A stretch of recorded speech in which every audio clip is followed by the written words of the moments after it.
আসসালামু আলাইকুম। আশা করি আপনারা ভালো আছেন। আজ আমি আপনাদেরকে খুবই মজার একটি আলু ভাজি করে দেখাবো। এখানে আমি নিয়েছি আলু কুচি, একদমই পাতলা চিকন। এখানে নিয়েছি একটু জিরার গুঁড়া, একটু হলুদের গুঁড়া। এখানে নিয়েছি পেঁয়াজ কুচি, নিয়েছি মরিচ কুচি। চলুন তাহলে চুলায় চলে যাই। এখন আমি চুলায় একটি প্যান বসিয়ে দিয়েছি। জালটি ওপেন করে দিব। এখানে আমি সামান্য একটু ঘি দিয়ে দিব।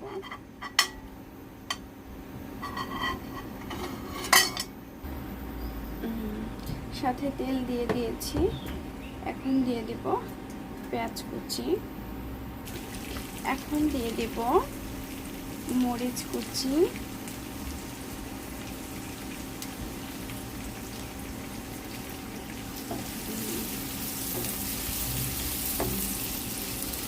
এখন দিয়ে দিব আলু। এখন দিয়ে দিব লবণ। এখন সুন্দরভাবে নাড়তে হবে। এই আলু ভাজিটায় আমি কোনো পানি অ্যাড করব না, এভাবেই নেড়ে চেড়ে নেব।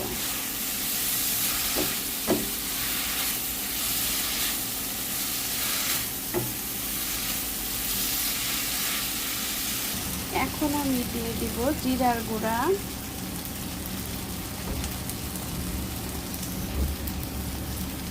একটু হলুদের গুঁড়া। হলুদের গুঁড়া আপনারা চাইলে নাও দিতে পারেন।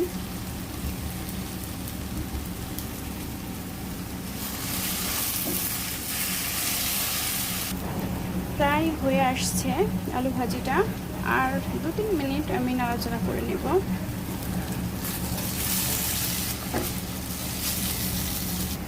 হয়ে গিয়েছে আমার আলু ভাজি। মাশাআল্লাহ, কালারটি অনেক সুন্দর আসছে।